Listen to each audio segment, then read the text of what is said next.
I want to talk about man's emotion today. How do you balance being the protector, the provider, being a stoic, being a role model, being centered, but still being in touch with your emotions in a healthy way to provide longevity and still reach peak performance?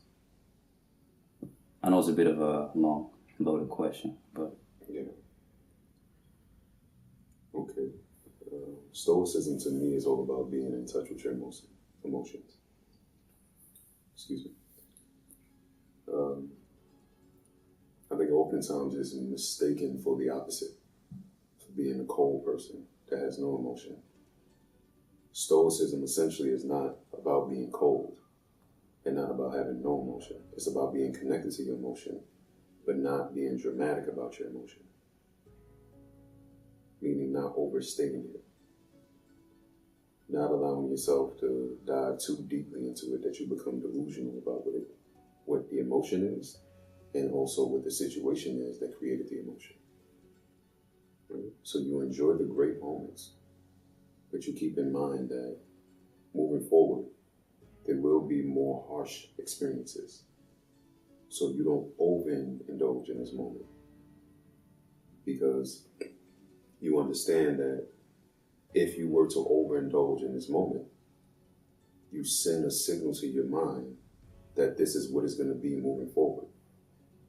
So the higher the high, and in this example, the lower the low in the future whenever you run into another issue. Right? So in a sense, being a stoic is about being even-spirited, even-tempered, so that you can pretty much take everything with a grain of salt, but you don't keep yourself from indulging in the feeling or indulging in the moment. You just don't go too far in the emotional experience attached to the moment or the moment itself. So in that way, you're not disconnected from your emotions. You're connected to them, but in a reasonable way.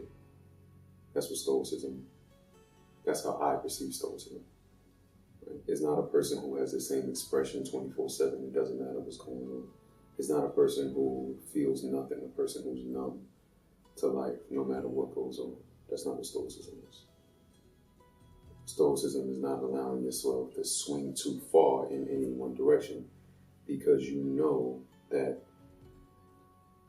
a swing in the opposite direction is on its way. You don't allow yourself to be blinded by the current circumstance. Right? So that's Stoicism. You're still connected to yourself. That allows, the reason for that, part of it is so that you can stay present. Right? Stoicism, in essence, how I perceive it, is an opportunity for you to stay present. Because oftentimes you can get so caught up in the moment and so caught up in the emotion of the moment that you lose yourself in it. Stoicism is about not losing yourself, right? About remaining in control, about remaining present. Excuse me. So the more that you're able to remain present, the more you're able to control yourself in the moment. And the more you're able to control yourself in the moment, the more you're able to pretty much dictate the kind of experience you want to have and be sure that you're going to get the consequence that you want from the experience. Well, from your behavior in a certain situation. So that's Stoicism. That's how I process that.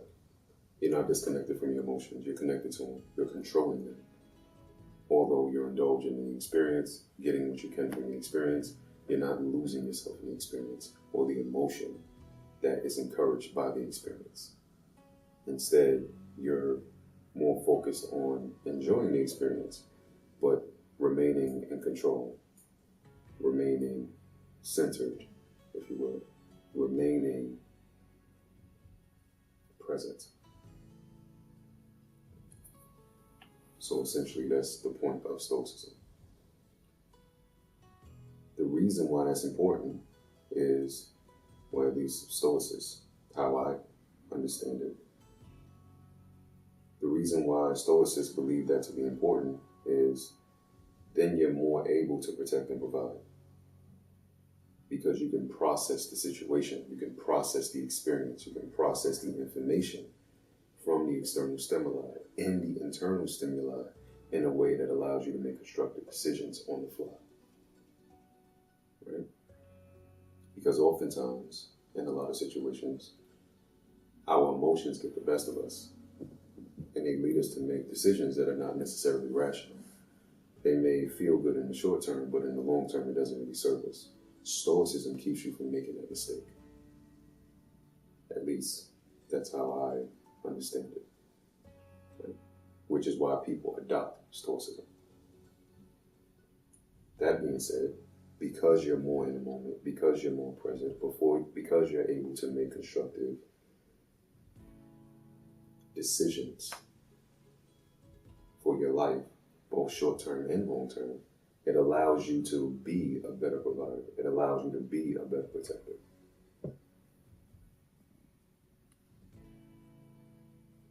Because you're not so caught up in a moment that you lose sight of your goals. Right.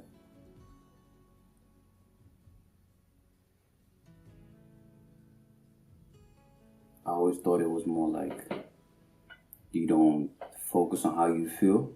You more so you focus on if something bad happens, what are the actions that we can take? Like you look very strategically at things instead of like how you feel. You're like more like an action based. All right, how can we?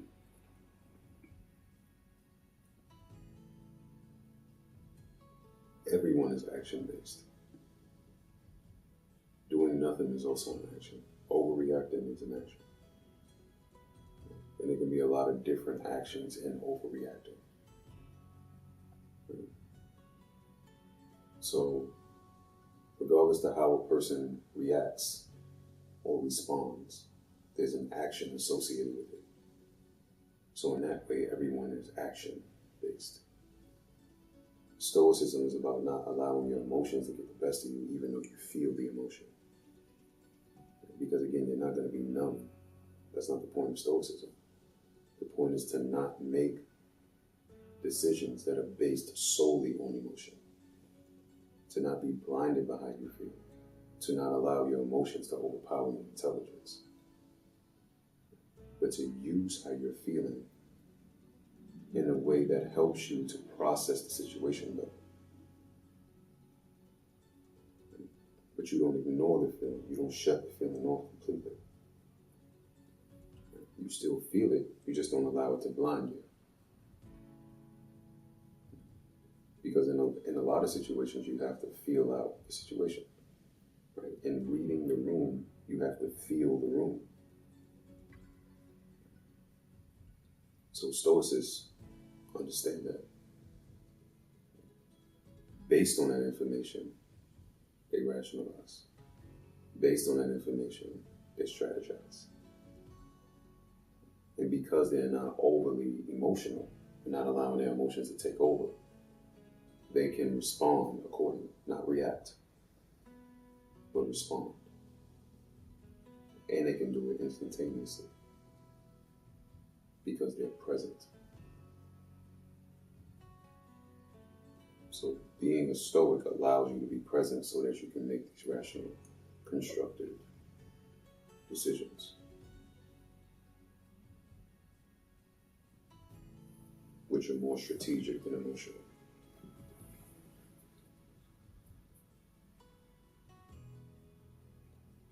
And that helps you in every aspect of your life, as far as the Stoicism is concerned. How do you find space for emotion as a man in a relationship?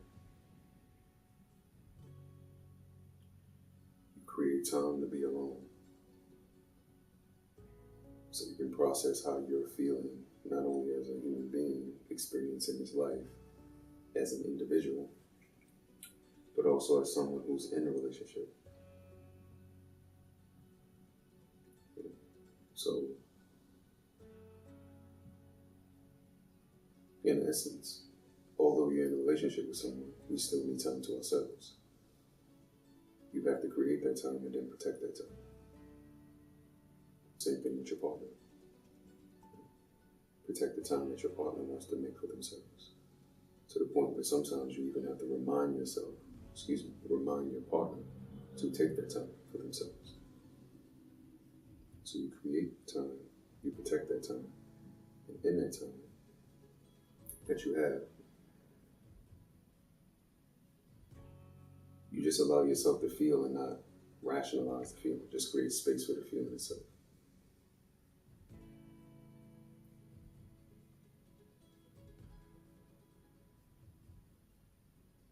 But then the question becomes, can you do that with your partner?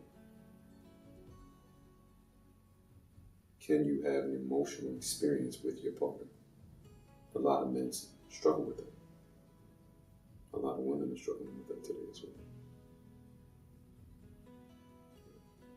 As a man, can you cry in front of your woman?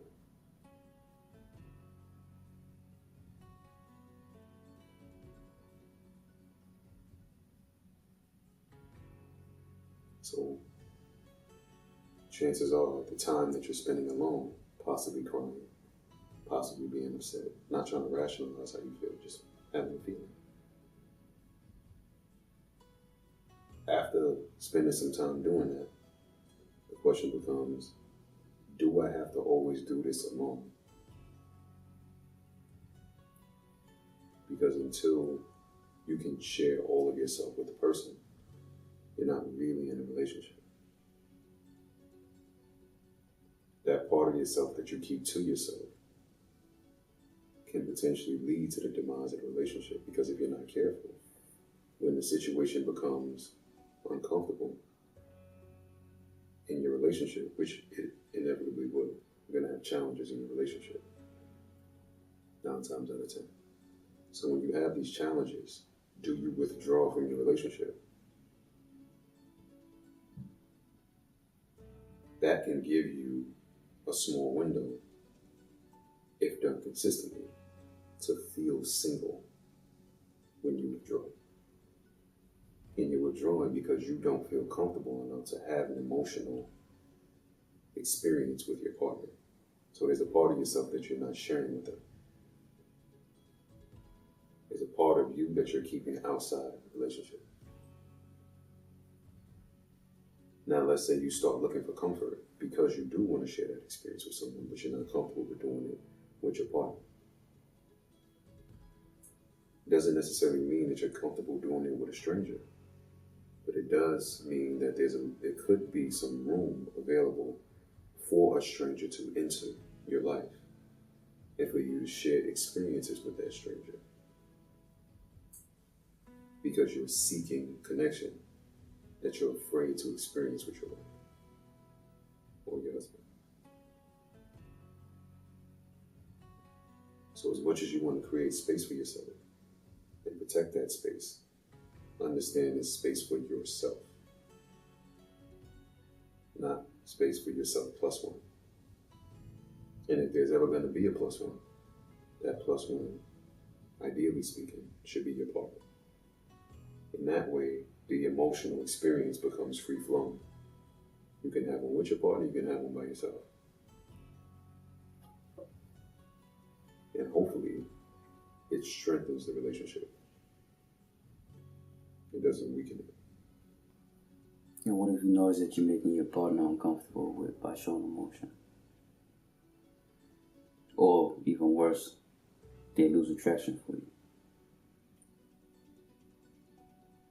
Then it's probably not the relationship you should be in.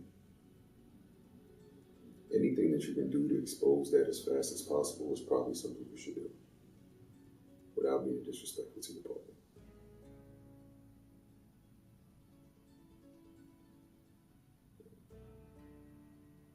In other words,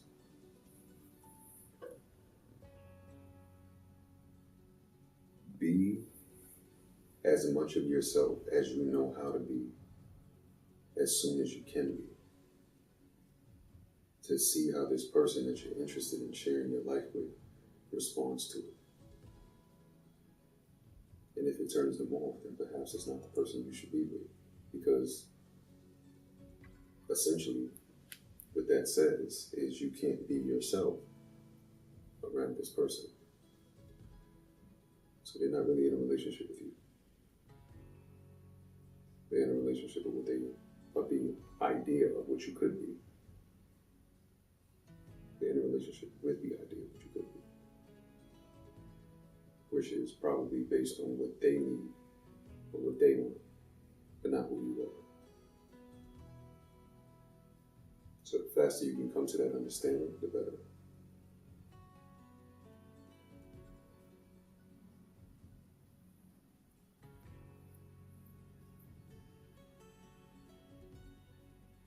And it's also important to understand that someone having a negative response or reaction to you being emotional is not your problem. That doesn't mean that there's something wrong with you. That doesn't mean that you should not cry because you're having an encounter with someone who's uncomfortable with you crying. As anyone, it's not necessarily a partner, like a romantic partner. It could be a friend, someone you think is your friend, or what have you. But it's also important to understand why they're uncomfortable. Is it because they think you should be a certain way? Are they triggered by you crying? Are they uncomfortable because you are expressing an emotion that they don't feel like they can fix?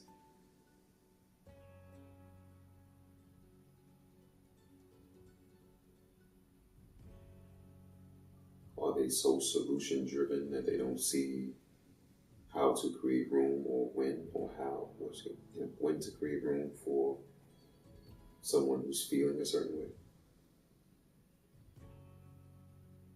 Sometimes you have a conversation with someone, you get emotional, they just try to solve it right away before they really even understand it. They just want to stop the pain. Sometimes, oftentimes, because the pain is actually triggering pain that they have that they don't want to address. And that's why they become uncomfortable.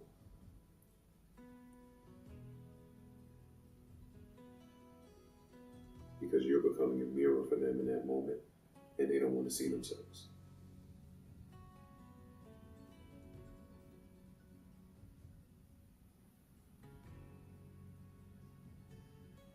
And chances are they don't want to see themselves in that moment, not only because they don't want to deal with the pain that they have, but also because they don't want you to see them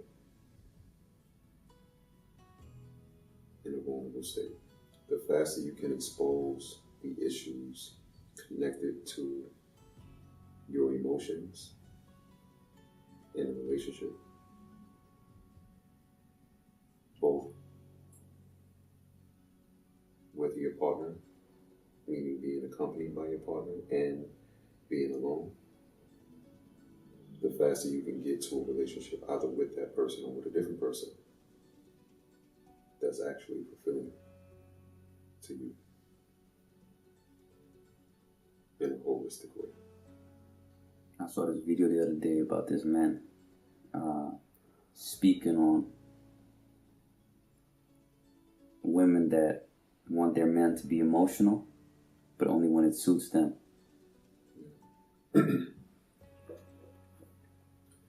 That's not just women, though. That's men, too.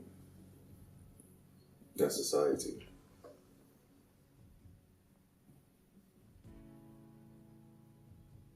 Typically, society never wants a man to be emotional. So in the few instances where it's okay, or if in the few instances where it's okay is when it only serves the other person, is why it's a problem for men. Because in general, there's never really a space for men to be emotional in society without being perceived as weak, unless it is an extreme situation that they're dealing with.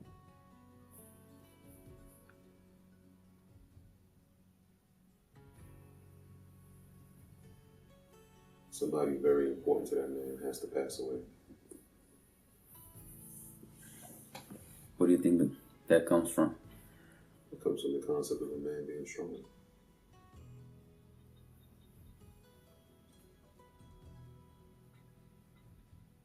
And part of what it meant to be strong traditionally was to be in full control of your emotions.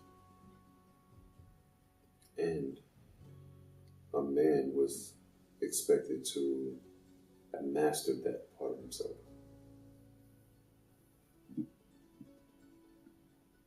And have a deep understanding of life to not be so emotionally moved by very many things. Because he understood enough not to be hurt by it. He understood enough not to be angered to the point where he would cry, because he was in control of his emotions.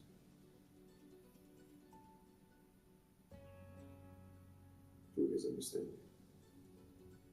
So when a man cries, or cried traditionally, perhaps it was perceived as weak, because then he wasn't as in control. So he wasn't as wise as he should have been. So perhaps he wasn't the leader that he claimed to be. And so, in understanding that, for most men, they try to suppress their feelings, as opposed to trying to understand them.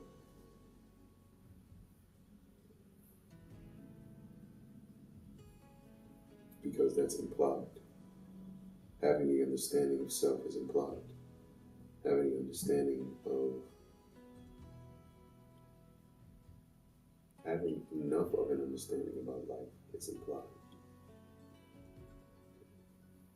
Some people, elderly people, in my experience, I've noticed that they don't cry so much at funerals. They get it. They've been to enough funerals as well to have experience with funerals. So not only do they get it on the spiritual level, they've accepted it in the physical as well. So there's an understanding that comes along with it. So rather than being so angered by your death, they really can celebrate a person's life. But the people who are younger, who just don't quite get it yet, even if they can rationalize it,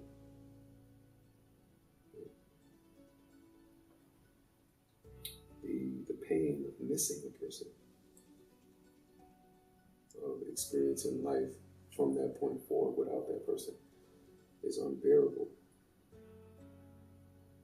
And so their way of expressing that is by crying.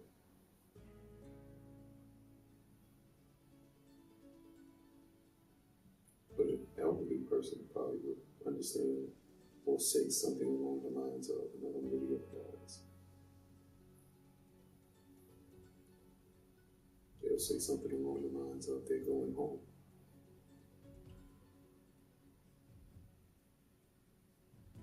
And thus they can be happy for that person, as opposed to being sad for themselves. That's the understanding that you're expected to have as a man. That level of maturity, that level of wisdom. When you have that, you're not so easily disturbed. But oftentimes, as a young person, you don't have that. Because you're not really a man yet. Being 25, in a lot of instances, even if you've had a lot of experiences, you haven't had enough of it to understand yourself well enough, to understand life well enough. Not enough experience not enough range of experiences. Maybe very targeted experiences. Maybe you've experienced a lot of hardship. Maybe you've even experienced a lot of death. That you become a bit desensitized to death. But have you experienced enough life in order to really understand what death is? Have you experienced enough contrast from these hardships to be able to look at these hardships from a holistic perspective? Or have you only experienced this, so this becomes normal?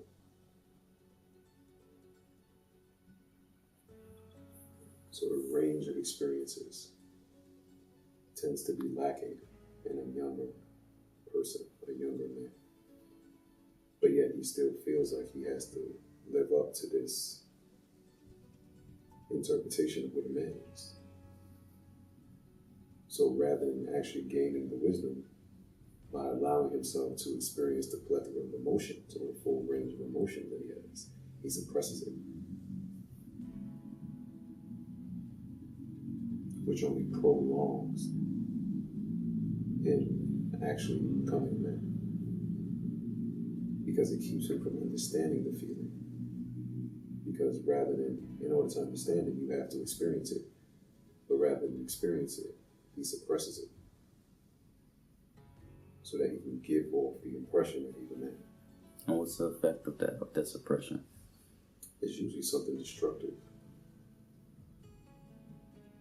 Oftentimes, suppression leads to destruction, especially in men, in young men.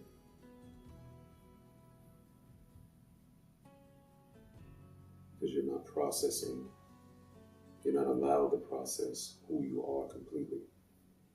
So it comes out in ways in which you don't manage. As a man, when you suppress your emotions, they're going to find a way to come out. They're just going to come out in a way that you least expect. So now you're not actually managing yourself. You're having these outbursts unexpectedly because you're suppressing the emotion, and the emotion is trying to be released. And why I'm saying you're not managing yourself is because you're not managing your whole self. You're only managing your logic, hoping that your logic can suppress your emotion. But when the emotion becomes too strong for the logic to rationalize, then the emotion wins.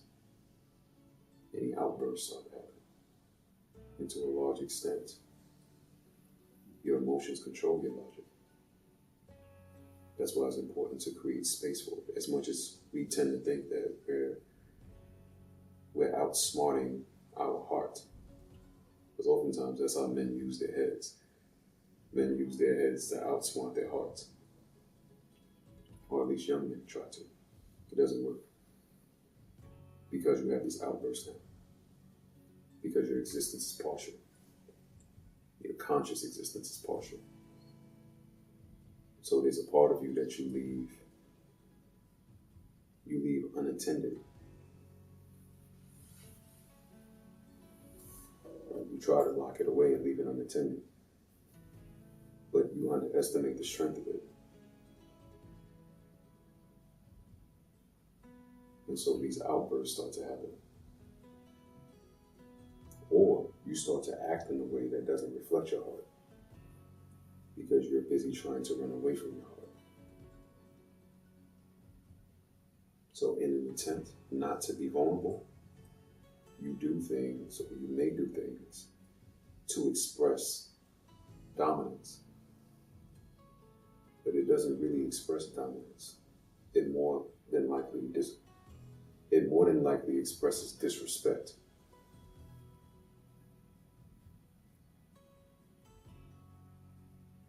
Which weakens your dominance. Because it weakens your relationships. And again, we only learn who we are in relation to others. So the concept of self begins to shift if you're not careful.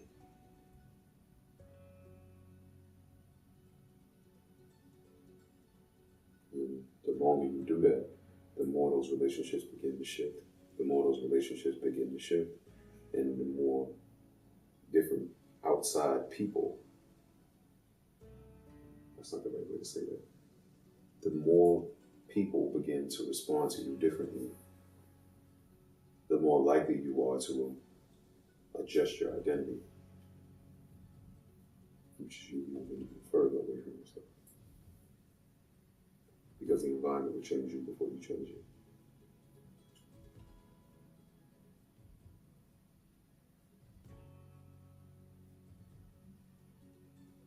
So if you have this idea of who you are, but nothing in your life is reflecting that back to you, you start to believe you're not that person.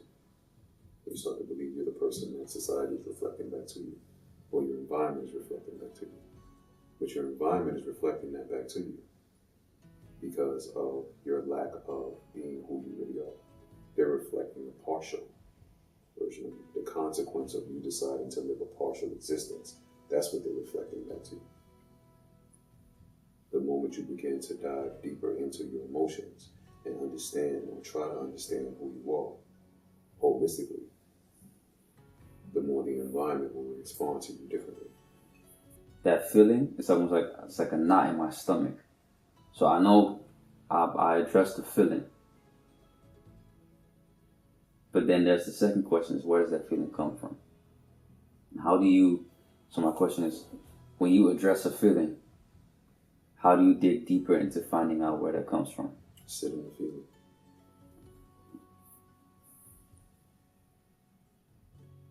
You're trying to rationalize the feeling too soon. Saying, I feel this way, I know that I feel this way, because I feel that. I can feel that it's there. Now, what does it mean? You're trying to do that instant. Instead of just sitting in the feeling. I feel this way. That's it. Not trying to figure out what it means, not trying to process where it's coming from, not trying to nothing. This is how I'm feeling. I'm sitting in that feeling. Just let it linger.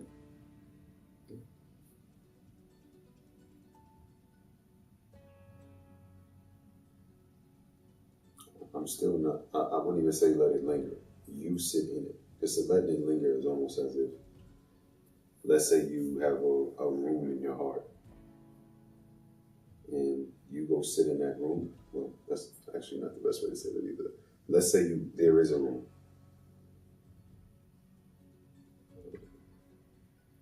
And the feeling is in the room. If I'm saying I'm letting this feeling linger, it's like me sitting in the room and the feeling is a guest and it's just coming in and out of the room, lingering around, walking around the house. That's not what I'm saying. I'm saying the feeling is the room and you go sit in the room. So there is no let it linger. You're in the feeling.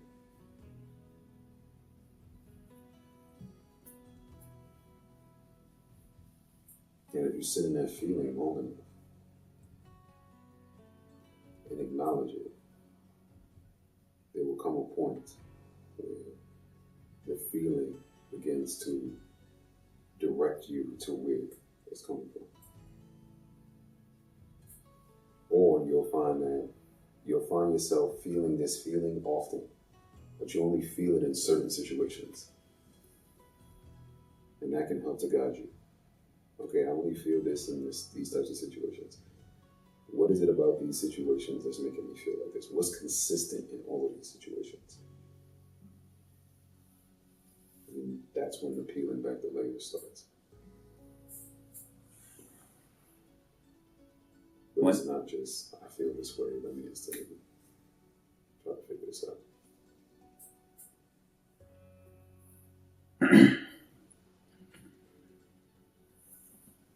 At least not all the time. Sometimes you can do that, because sometimes it's clear.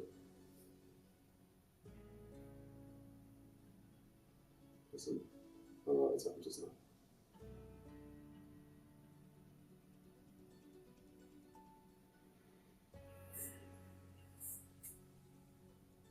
Does that make sense? Mm-hmm.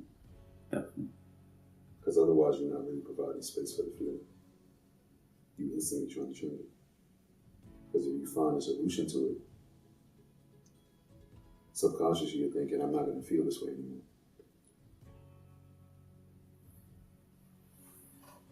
When that's also not true.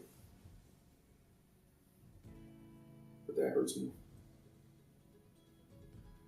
Because you think you know, but you don't know. And even in understanding where it came from, it also doesn't necessarily change the feeling. You can understand it, but it doesn't change the feeling. You gotta give room for the feeling. Every time someone speaks about enlightenment, it's like a moment. But what you're talking about seems more like a process. Is that a process to get to a moment, or is this just one long, elongated moment? It's an elongated moment with milestones. They're all like breakthroughs, aha moments. But it's a journey. It's not a destination. It's not a moment where you have arrived as being an enlightened individual. What do you think spiritual enlightenment even means? You don't really have enlightenment that's not spiritual. So all enlightenment is spiritual. There's no such thing as like, or at least, I don't know, maybe people will start like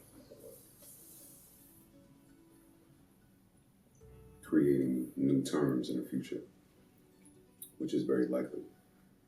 But essentially, enlightenment is a spiritual term.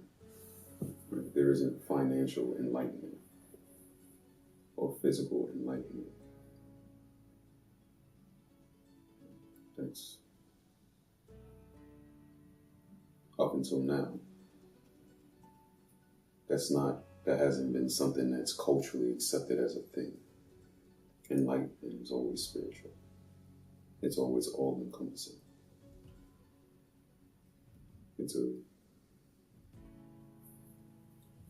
being in contact with universal wisdom that helps you to understand the natural order of things. So there really isn't anything outside of spirituality when it comes to enlightenment. But in all actuality, there's nothing outside of spirituality in general. So in that way, enlightenment is all-encompassing. Does that make sense?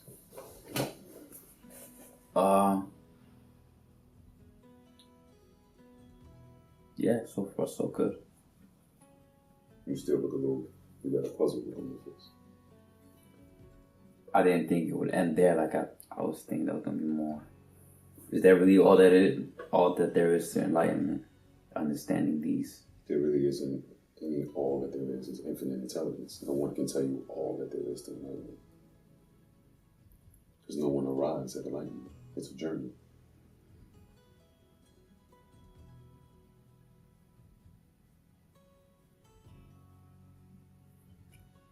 What did you say again about like you get what you get what you get? That's it. You get what you give. You reap what you sow. When you become enlightened, right? So essentially whatever it is that you believe in, right? Be it, some people consider it spirituality, some people consider it religion, grace, faith, whatever you call it, you have to live it. Right? If you believe it, or if you say you believe it, you have to live it. And it should be to give it. But you only understand that further along the journey of enlightenment. Why? Because you only experience what you have to give. You don't experience what someone else has to give.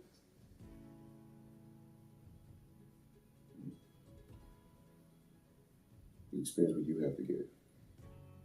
Because that is born within you. So that's the only true experience you have.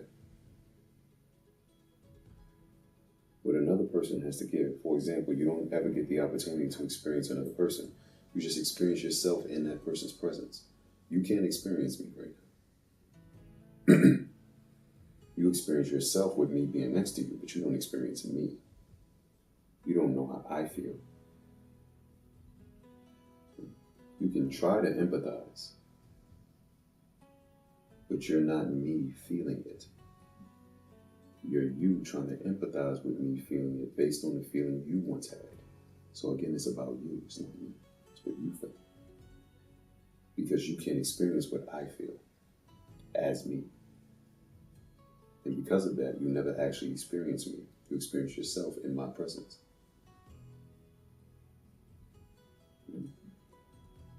So if you're going to give me something, what is the feeling attached to that? Only you experience that.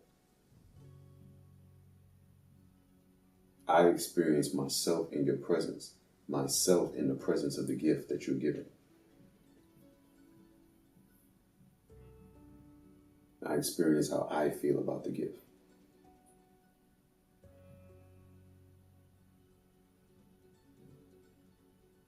What am I giving in that instance? I'm giving my presence. I'm making myself available to you so that I can receive the gift and thus feel the feeling that it feels to be in your presence, that it feels like to be in your presence. But I don't feel you. I don't experience you. I experience myself in your presence. I experience myself in the presence of the gift. What do you experience? You experience me making myself available and present to you. Because we're giving, we get an experience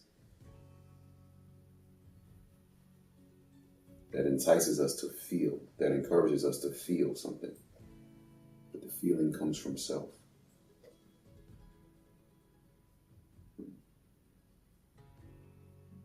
It's stimulated by an outside, by something that's happening externally.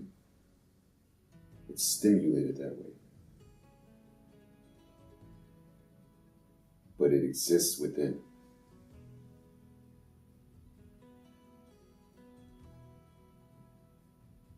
That's why you get it. Because that's the way to feel. And feelings are the juice to life, is why we do anything, because we don't have a feeling.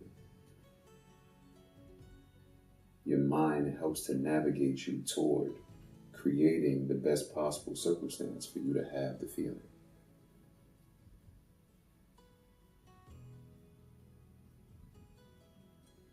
But you only experience yourself.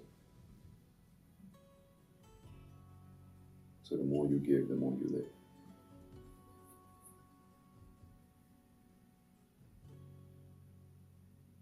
Does that make sense? Crystal clear. I think the focus on what is the wrong way to manifest, because a lot of people think about like the secret and like manifesting, but yet very few people actually live the lives that they want to live. Mm-hmm. How's that gap created? That's not true. Everybody lives the life they want to live. That's why people tell you, unless you do the things that you're supposed to do, you don't want it.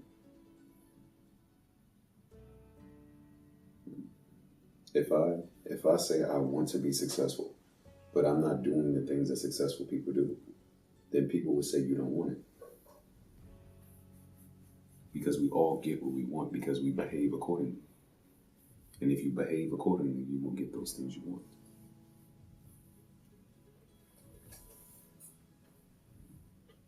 You will shift yourself as many times as you need to shift yourself in order to get it.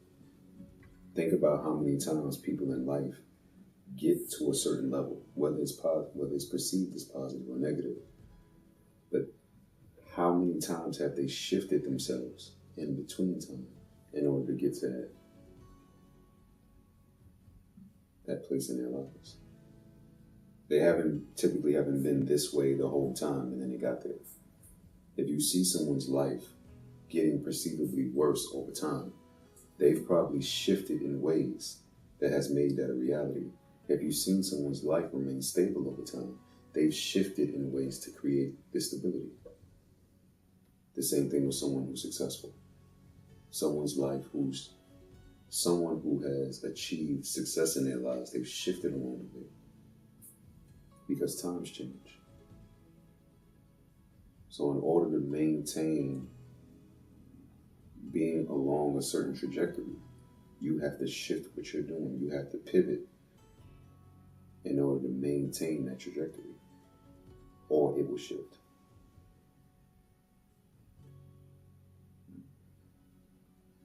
It's like golf. It's like basketball. If I can have a bunch of different movements, as long as I'm going toward the hoop, it's not one way toward the hoop. But I know the goal is to put the ball in the basket. So essentially, that's what I'm going for. I'm doing a bunch of different moves.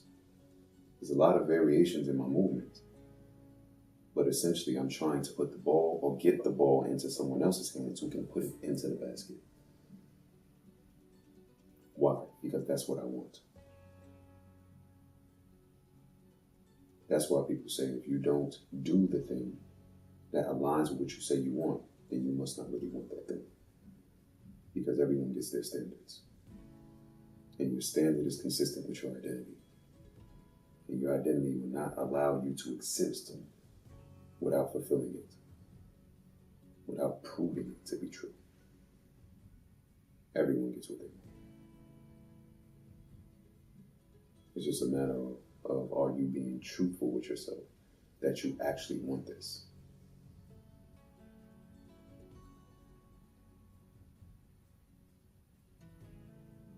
And if you're not being truthful with yourself, that oftentimes is what creates the conflict between the subconscious mind and the conscious mind.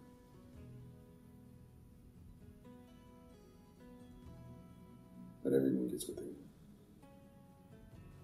So when people procrastinate, Mm-hmm. is that a sign that they don't really want it, or that there's something else playing in the subconscious that is blocking them? I process that as two different questions.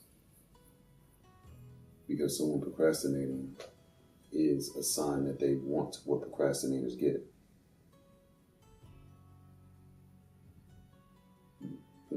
If I want a certain thing in my life, subconsciously, my actions are consistent with it. So let's say I'm moving toward this thing. I would like to tell myself that I want this thing. Let's say I would like to tell myself I want goal A. But I don't really want goal A. Subconsciously, that's not consistent with my identity. I don't really want it. I want what's consistent with my identity, which is goal B. So I behave in a way that pushes me toward goal B and pushes me further away from goal A. What's an example of something that can push me further away from goal A? Procrastination. Because I don't really want it. It's not consistent with who I am.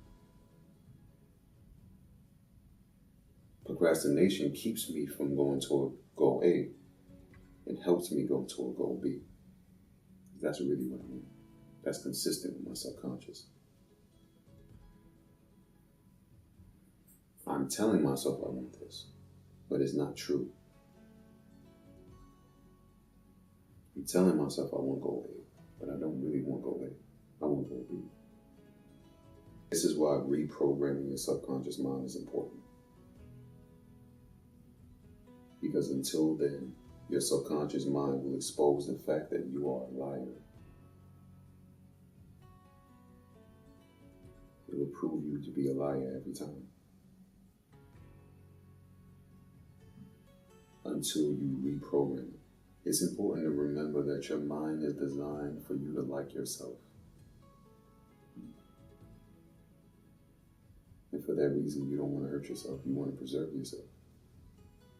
You want to survive. That's preserving your physical body. But you also want to think of yourself in pleasant ways. That keeps you from killing yourself. That keeps you from committing suicide.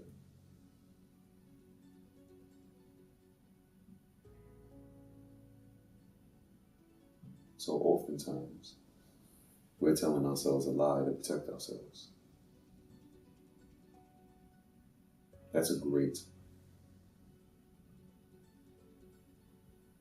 survival mechanism that's built into our subconscious. What we want to do consciously is train our subconscious to allow us or help us to create a life that we're proud of, so that we can validate, truthfully validate, or give ourselves a reason to like ourselves in a way that's honest, not in whole, not partial.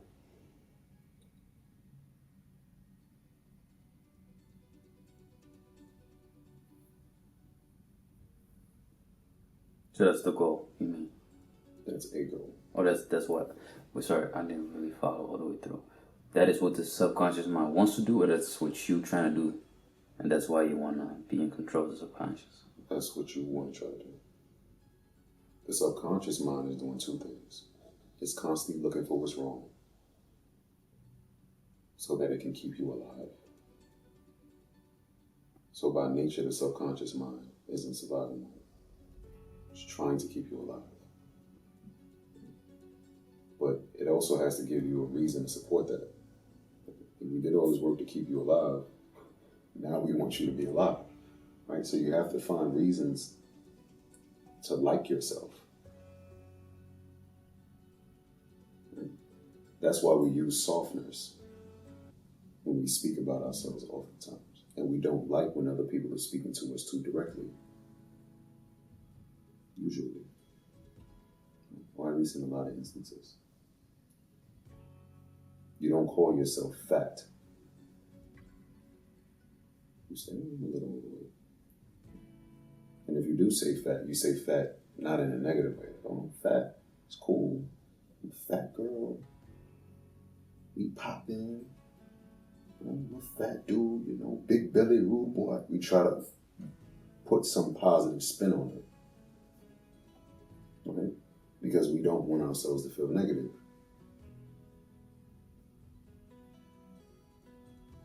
Usually. But you do have some edge cases with people who are addicted to pain. So they constantly tell themselves negative things, trying to give themselves a reason to tap out of life, justifying why they're not achieving the things that they actually want to achieve. And slowly but surely, that breaks down this subconscious mechanism that's designed for you to like yourself. But oftentimes, that doesn't even happen. You notice that even the people who have a lot of negative self-talk, a lot of it is never really their fault.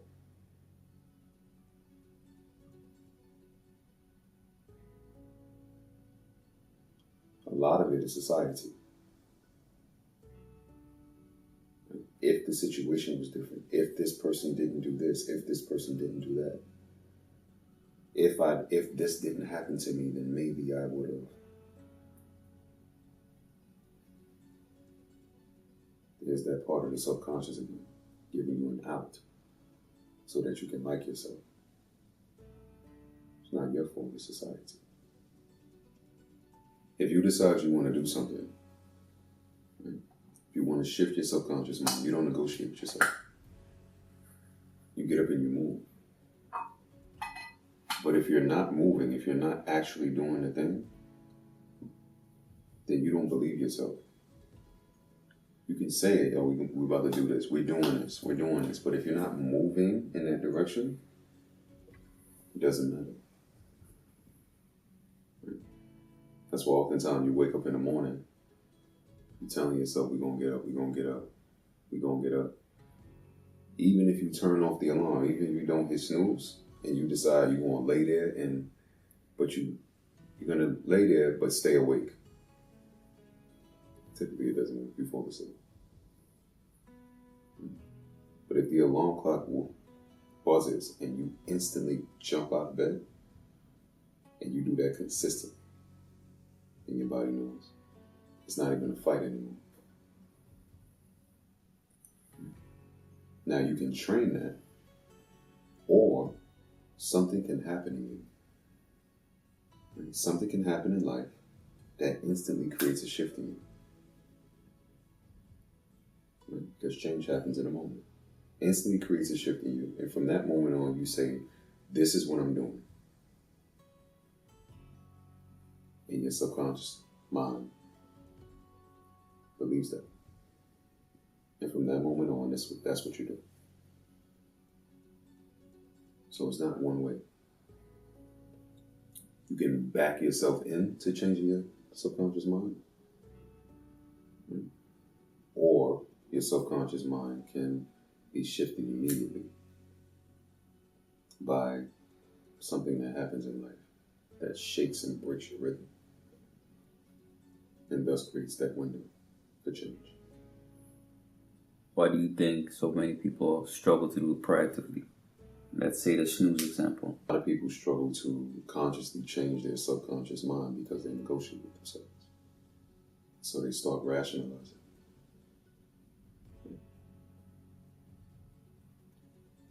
And typically the subconscious mind wins because the subconscious mind has the emotional backing that the conscious mind typically doesn't have. And it has the ego.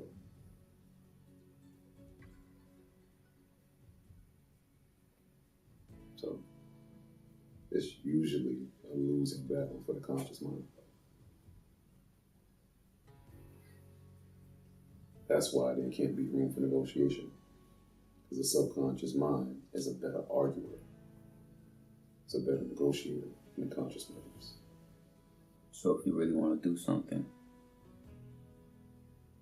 you shouldn't give it no space to speak. If you really want to do something,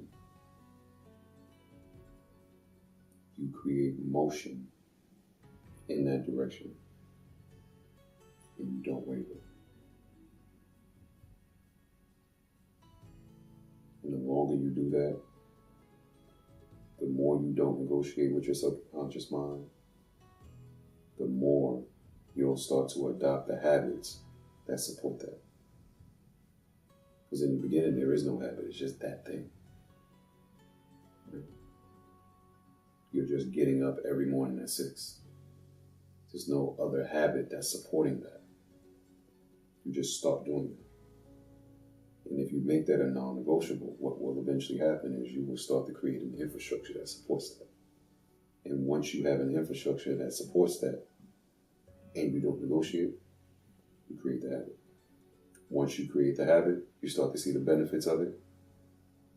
And to maintain it, you adopt other habits that support it. So the infrastructure gets stronger and stronger. Because every positive habit you adopt that supports that infrastructure strengthens it.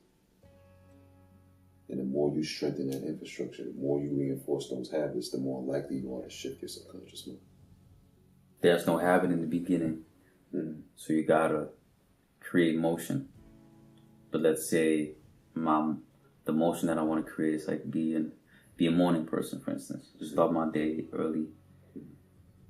And I don't want to negotiate with myself. But then I lay in bed, I'm like, I can't, like, you tell yourself you want to get up, like get up, but you can't. No, you can't. You think you can because you already negotiated. You negotiated the night before, lost the negotiation. Now you feel like you can't.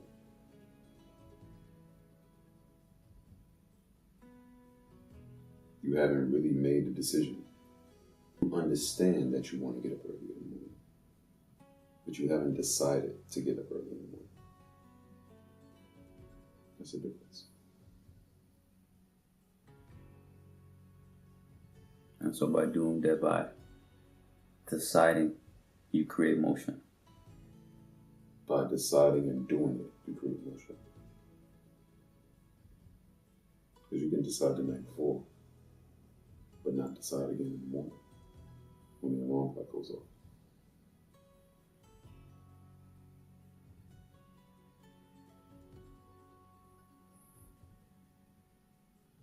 So you have to choose it every day. The life you want to live, you have to pursue it every day. Because the identity that your subconscious mind has identified makes it so that your subconscious mind is in pursuit of that identity all day, every day. You brush your teeth the same way every day.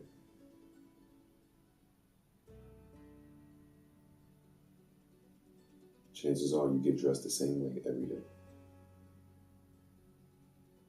You step out of bed the same way every day. What do you think about it? Your subconscious mind is doing it. That's also what it's doing with the rest of your life. The habits that keep you from doing the thing that you think you want to do, your subconscious mind does that on autopilot every day, all day.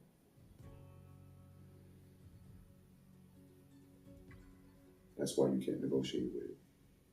Because it's very easy for you to fall back into the routine. Because the pathway is already built for that routine. You're trying to carve a new path, which requires work. That's not the path of least resistance. So if you're choosing to take the path that is harder, then you don't negotiate. Because it's an easy argument. It's an easy negotiation to get you to take the other path. It's easier. Why would you not take it? You spent all this time doing it, and plus, look, it's consistent with who you are. Why would you not do this? Until you're comfortable and you've made the decision that this is not who I am anymore. And if that's real, if you've really created that shift, which happens in an instant, in a moment, your subconscious mind doesn't even allow you to see that path anymore. That used to be there. You only see this way now. In a lot of instances, we can all see examples of this in our lives because we've all experienced extreme stress. What happened? Usually something clicks and you shift, which is why oftentimes when someone is telling you their story and you ask them what happened, what was the moment that shifted you, they can go directly back to it.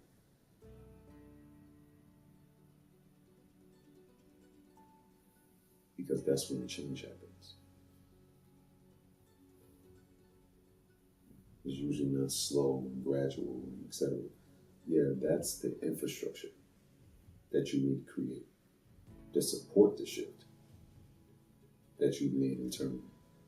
But the internal shift is like this. Now you can be pushing for it for years. And this is manifestation. You can push for it for years. It seems like it's not happening. Thus, you attract a situation that causes the break in your rhythm. And thus, you shift. Go back to the part where you said you gotta decide every day. Yeah. How do you remind yourself of that? Because you maybe do it like for 4 days, 5 days, 6 days. But if you don't have something, I think what I experience sometimes that I know I'm aware of this, that I have to remind myself every day. But that only lasts for like 5 days, the reminding, and then I forget. And then months later, I'm like, oh yeah, I gotta remind myself every day. Because you didn't decide.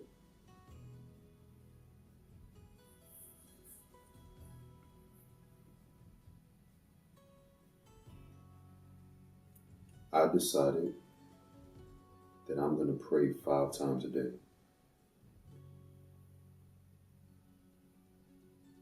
The moment I decided that, I set alarms in my phone.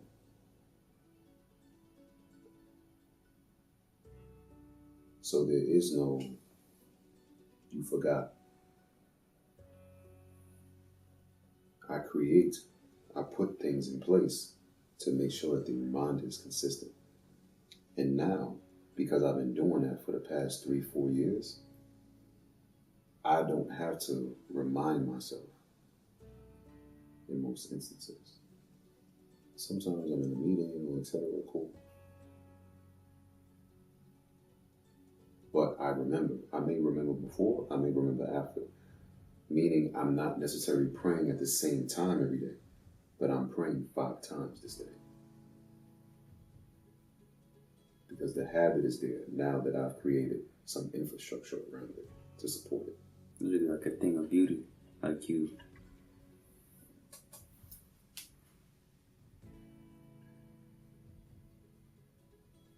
find out more about yourself by practicing discipline.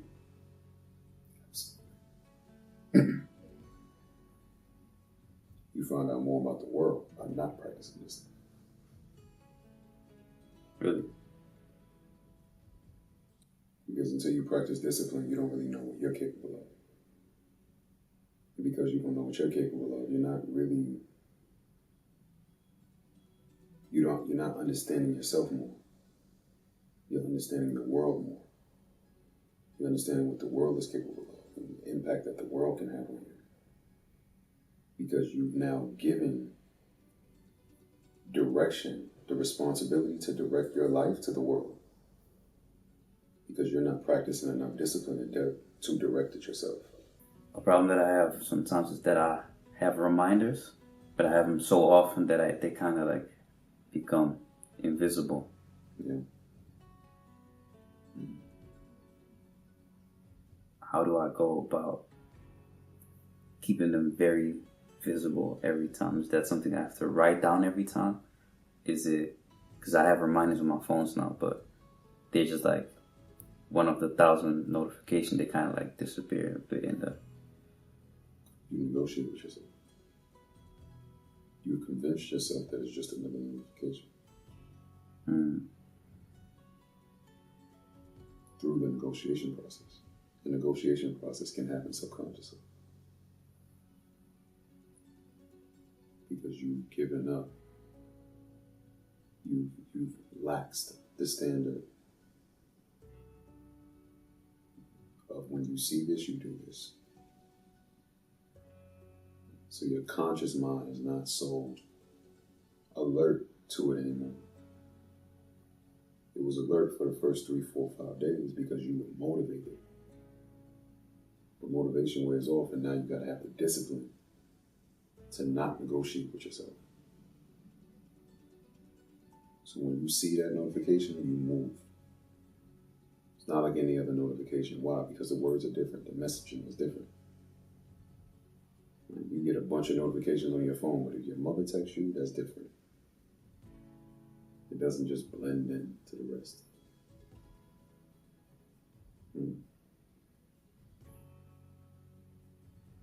It's the same with the reminders. The reminders for anything is really a reminder for the life you want to have. Any reminder that you have on your phone to help keep you on track is a reminder asking you the question, do you still want that life? If the answer is yes, you should move every time. That's all a reminder is. Doesn't matter what it is. Doesn't matter what it's reminding you of, is what I mean. All in all, if you add all those reminders up, it's essentially a habit that you're trying to develop. It's multiple habits that you're trying to develop so that you can actually achieve what you say you want. So if you had to break all of those reminders down to the lowest common denominator, essentially it breaks down to a question. Do you still want that life you said you wanted? Do you still want that thing you said you wanted?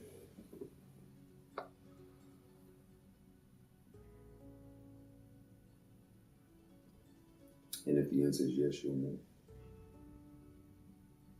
And it has to be consistent with your identity. In order for it to be natural. For as long as it's not natural, you have to force yourself to move. And you'll know when it becomes natural. Because you won't need the alone. You won't need the reminder. You'll just do it. But you should still keep the alone. Just to remind yourself that you have to choose it every day. something that you're doing is not aligned with your identity, it will feel like conflict. But if you don't negotiate with yourself, it doesn't matter, right? It doesn't. But you still feel the feeling. Right? So over time, does it still feel like that? Right? Meaning,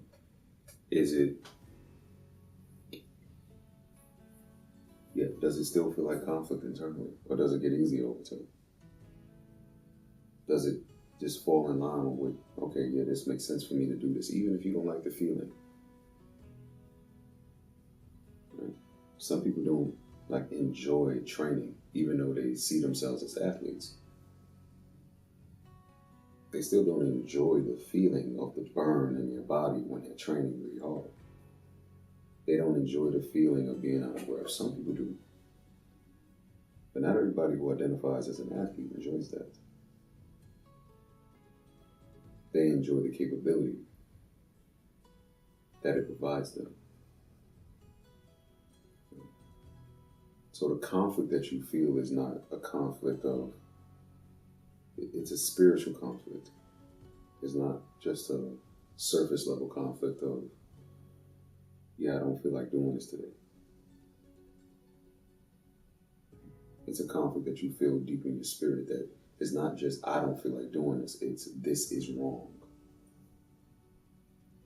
In your spirit.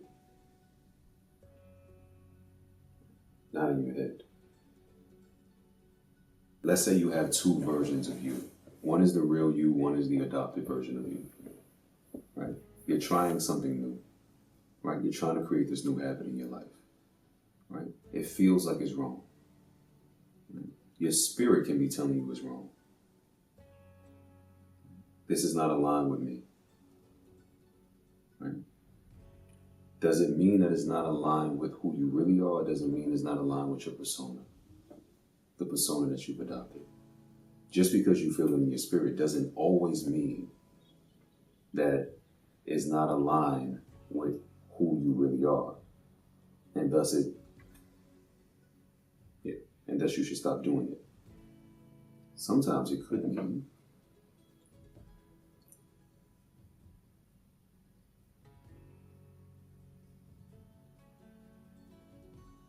it's not aligned with the persona that you've adopted. Right? But that doesn't mean I'm ready for you to change it.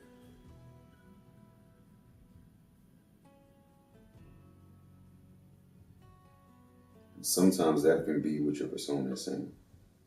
What your spirit is telling you.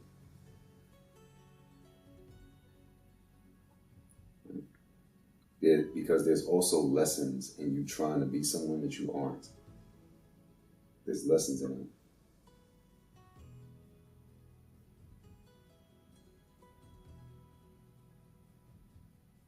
That's kind of where the concept of live and let live makes sense. The concept of everyone has their journey. That's part of what gives that its substance. It's because there are jewels in that journey for that specific person. This is why it's an experience. This is why it takes peeling back layers, and it takes time. And it takes enlightenment. These milestones, these aha moments. Because it's a layered experience. So just because you feel it in your spirit doesn't automatically mean what you think it means. You still have to peel back layers. You think spirituality is something that's more aligned with feminine or masculine energy? Spirituality is both. Because God is both.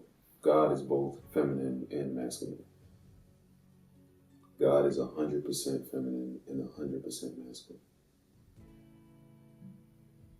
Meaning what? Why would you create a man and a woman separately for contrast? You only know what you are when you know what you aren't. That doesn't mean that your counterpart is worthless. Where's the proof that the counterpart is not worthless? Because the greatest gift that allows us to understand what God is creation. So if God creates us in its image, then we have the ability to create us in our image. How do we do that? We have a child. How do we have a child? By becoming 100% masculine and 100% feminine. How? We have sex. What happens when you have sex? You become one.